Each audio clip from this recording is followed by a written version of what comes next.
Hey everyone, I am Anthony Scott at ToyHypeUSA.com. Today we are reviewing the Masters of the Universe Origins Flying Fist He-Man figure from Mattel. He is currently shipping and he is inspired from his 1985 vintage toy release, updated with today's articulation, detail, and he even comes with a ton of accessories, which you see there on the right, and also a mini comic, which is located behind him. Inside the packaging, we're going to be taking a closer look at that. So you see that mini comic back there. The back of the card, amazing artwork up there on top. I'm really loving the artwork that they've been bringing into this line. There's also a demonstration about how this figure works. So here's a closer look. Just like the 80s figure. And to the right is a look at additional figures that are also available. We are going to be taking a look at almost all these figures except for Stratos. Mattel sent along a new PR box, which included a bunch of new Masters of the Universe figures. So thank you, Mattel. Greatly appreciate that. However, Stratos was not in the box, and my guess is that they couldn't get them. So here's a look at all the figures that are available, new for 2022. So what I'm going to do now is open this up and let's take a closer look. So here's your in-hand look at Flying Fist He-Man. I'm sure by now you recognize a lot of the parts that are being reused from previous He-Man figure offerings, including the head, the arms, the legs, the hands, the feet, except for the torso part. This is going to be newly tooled because of the action feature that is included in there. The armor, very nicely done. It's painted in metallic gold, silver with a red insignia on his chest. And the paint app on that is just really phenomenally done. Just as I'm sure you'll remember from the 85 release all those years ago. And here is a look at the back. So they even have this little gear thing right here. A lot of really good attention to detail on the chest armor. I'm personally loving how that came out. So the action feature on him, I'm sure most of you reading probably had the 1985 release of the character. So that copies over into today's figure, released in about February 2022. So what you're going to do is, his head likes to spin around easy, as you can see. Hold it in the back here, and you're just gonna twist and turn.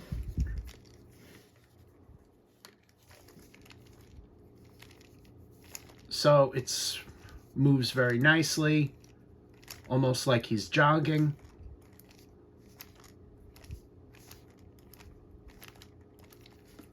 So it's a great action feature, and especially works very well with the accessories that we're going to take a closer look at. But first, let's bring in the head a little bit closer to the camera.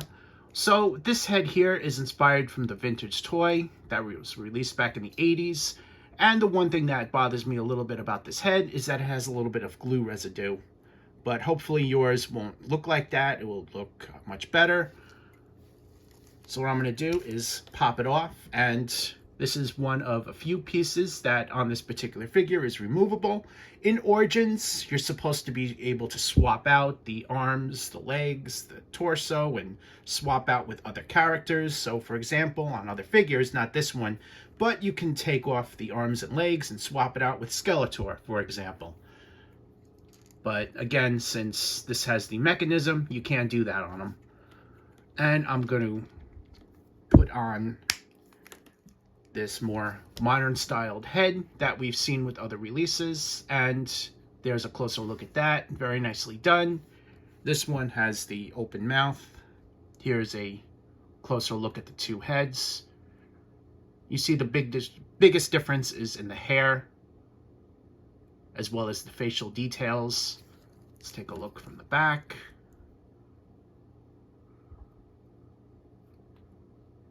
So before I start going into the accessories and everything, let's go over the paperwork real quick.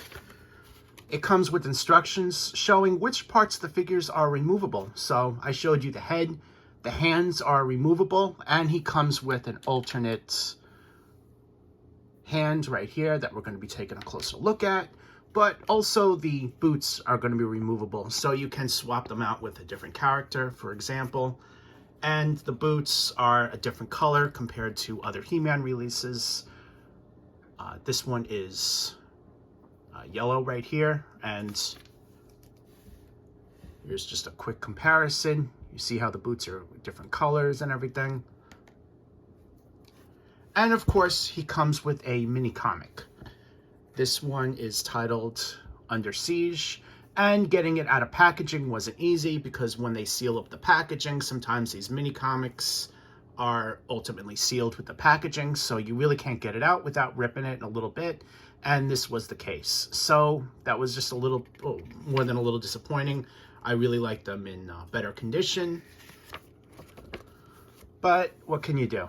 So the first page, Flying Fist He-Man and Terror Claw's Skeletor are fighting the Horde.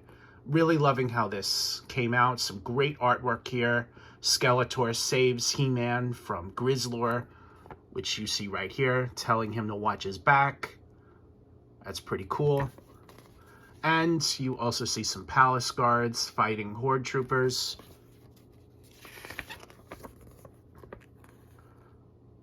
More words exchanged between He-Man and Skeletor, and Skeletor becomes Terror Claw's Skeletor, which was also in the PR box that Mattel was kind enough to send over, so he is going to be the next figure reviewed.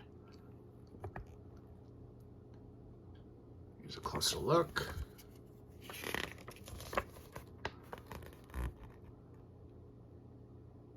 Alright, so this is the final page. More action shots.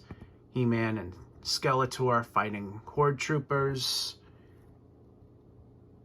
Hordak attacks. Hordak being knocked out by He-Man. And of course, with Hordak down, Skeletor tries to take advantage. And He-Man saw that coming, so he knocks out Skeletor as well. It's a fun little comic. I suggest you taking the time to read it. I think they did a very nice job on it. The back of the comic gives you a look at additional figures that are available as of right now. The only one that I don't have in hand just yet is Stratos, but I will have him soon. Here's a look at all of He-Man's accessories, minus the mini comic and the instructions that I just showed you. Since he's He-Man, he comes with a power sword, and that's a full sword, which you see right there. Also, the spinning mace that I'm sure you guys will remember from the 80s. The alternate vintage toy head, which I showed you as well. And the new modern head, which is on him now. He also includes the shield. And also an interchangeable left hand right here. Here's He-Man holding his power sword, and he's holding it down. Because this action feature doesn't allow you to lift up the arm manually, it's just going to stay down like this. So you're going to have to turn it to lift up the arm.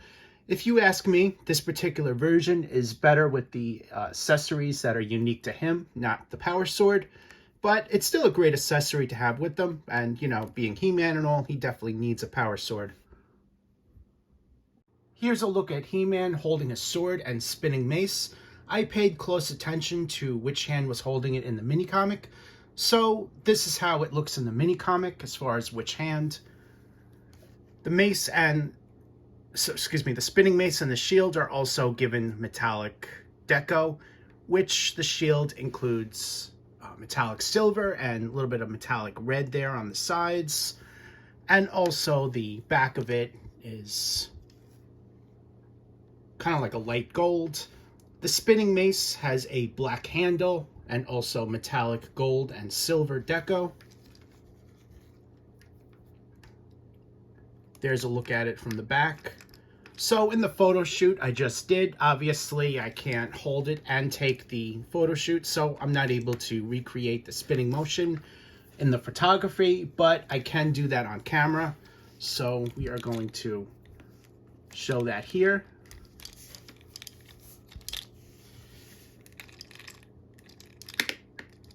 So you see how it spins, very nicely done. Loving the retro vibe to it. Let's turn it the other way. Gonna lift the arm up.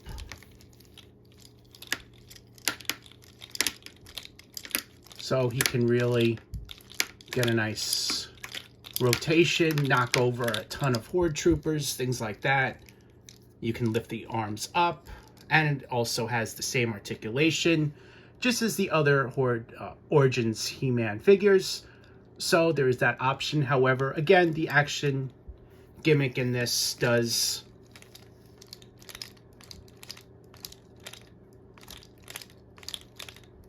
limit a few things about him, but here's a look at that. He can really get a good range of motion, as I said.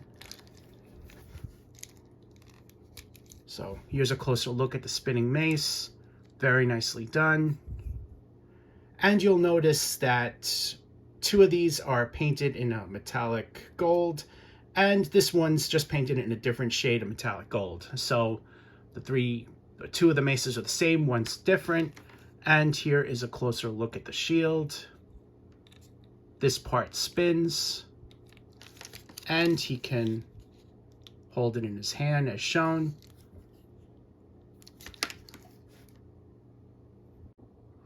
Here's a comparison with Battle Armor He-Man, which was offered last year. As you can see, both figures have their own distinctive likenesses while being very nicely done. The head sculpts on these for the modern head is also different. You should be able to see that on camera there. Here's a little bit of a closer look. The two heads. And of course, let's take a look at the back. So every aspect about these figures is different, minus the shoulders and the legs being reused, and also the lion cloth. You'll also notice that the boots are repainted. On the Flying Fist He-Man, I believe this is the only He-Man that came out with the brown and the white boots, which you see there. Here's a comparison with He-Man. If you notice on both sides, both He-Man have different heads, as Mattel has offered him twice, once with the modern head and one with the vintage toy head. So there's two different versions, just be aware of that, both of which are featured right here. And of course, in the center is Flying Fist He-Man. Here's a comparison with the Masters of the Universe Classics Flying Fist He-Man figure. So you'll see that both figures have their own distinctive look on this. I believe I said metallic silver on him, but I'm going to change my response to chrome. It looks more like chrome. Give a more accurate description there. And of course, the Motu Classics version is just more of a metallic silver deco. Let's turn these guys around, giving you a look back there. So if you have the Motu Classics release, you'll know that his did not have the action feature, as any Motu Classics figures did not have the features that the 80s figures had, but Mattel brought it back for Origins, so that's pretty neat right there. There's a lot of similarities between both releases as far as the accessories and everything. However, both are painted in different deco, and each one is not compatible for each other as they're done in different scales, but overall, very nicely done. Overall, Flying Fist He-Man is nicely done. Mattel, once again, their designers did a fantastic job on this release, just as we've seen pretty much consistently throughout the entire line. My recommendation would be to pick them up, as well as Terror Claw's Skeletor, which you remember from the back there. He is also released.